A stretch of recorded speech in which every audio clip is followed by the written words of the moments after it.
ওই ম্যাডামরা আছে মায়ের মতো। আব্বু তুমি খালি নিজের চিন্তাটা করো, আমার চিন্তা করো না।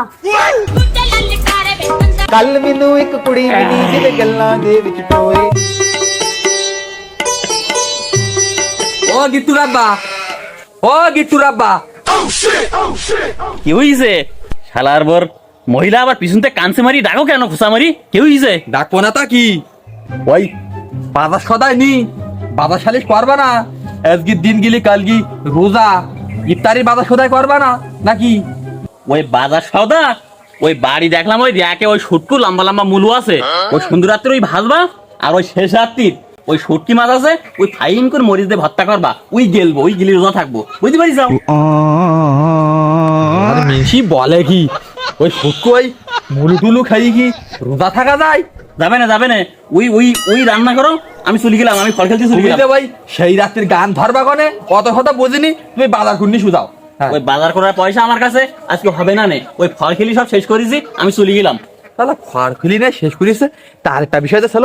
এই শোনো শোনো শোনো, এটা শোনো, তোমার সাথে আবার যে বড় গান রয়েছে তুমি জানো না? কি গান? কি বুঝার গান রয়েছে? ওই তোমার যে হেভিটা জাঙ্গিয়া ছিল 20 টাকা ওই ওর যাতে কিনিলি, ওই মোগলেশপুরি ঘুরতিস কেন? মোগলেশের কাছে কিনা গেল না? আরে মোগলেশের বাড়ি আমি যাওয়া আসা করি, তা আমার এই বউ টের বলো কি হবে?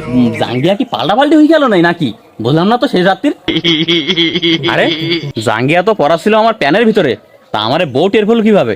এতে নিশ্চিত ঘাবলা আছে যে। এই শোনো, হ্যাঁ ওই জাঙ্গিয়া তো আমার জাঙ্গিয়া প্যান্টের ভিতর পড়া থাকে, তো হ্যাঁ। তুমি মোগলেশপুরি কি মোগলেশ জাঙ্গিয়া তুমি টের পেলি কিভাবে? ওই মোগলেশপুরি হাই হাই কিভাবে বলি, সব তো এবার সত্যি কথা ফাঁসি যাবে না। জাঙ্গিয়া তো থাকে প্যানের ভিতরে, আর মোগলেশ তো আমার সাথে জাঙ্গিয়াপুরি দেখা করতে আইলো। হাই হাই রে, ওয়াস্তিল্লাহ তো ওয়াস্তিল্লাহ। এই মহিলা, হ্যাঁ। ওই মোগলেশের সাথে তো রাত্রির মিলন হতেছে, ওর জাঙ্গিয়া তুই দেখলি কোন যায়? সব আমার দোষ। তুমি যে মনের ভুলি মোগলেশের বসে দিয়া করতে গিয়ে জাঙ্গিয়া খুলে দিয়ে যাও, সেই জাঙ্গিয়া মোগলেশ পুততেছে, তাতে কোনো দোষ নেই। ও শালার মিশি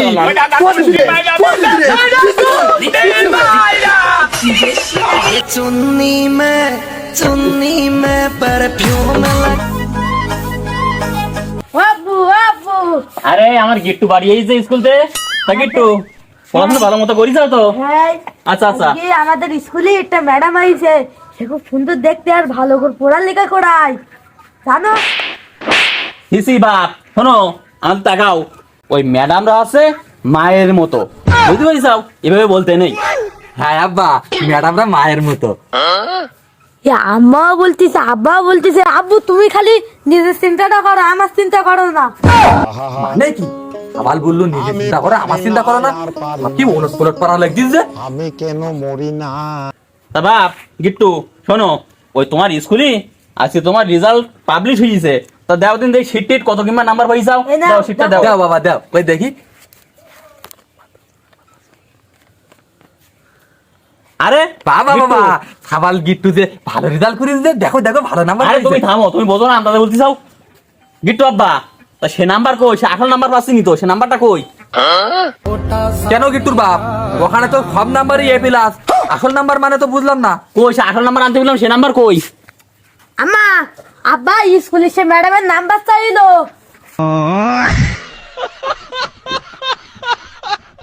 ও এই জন্যই বলতে আসল নাম্বার আসল নাম্বার, আমি বুঝতে পারিছি। শালা মিনসির বাচ্চা মিনসি গিট্টুর বাপ, এই জন্য তুমি ওই প্যান খুলি জাঙ্গিয়া খুলি লোকের বাড়ি ফিরে আসো, আবার ওই ম্যাডাম আইস নতুন সুন্দরী দেখতি কেন? আমার দে হাই না তোমার, তোমার দিছি রে, দিছি দিছি রে, দিছি দিছি দিছি।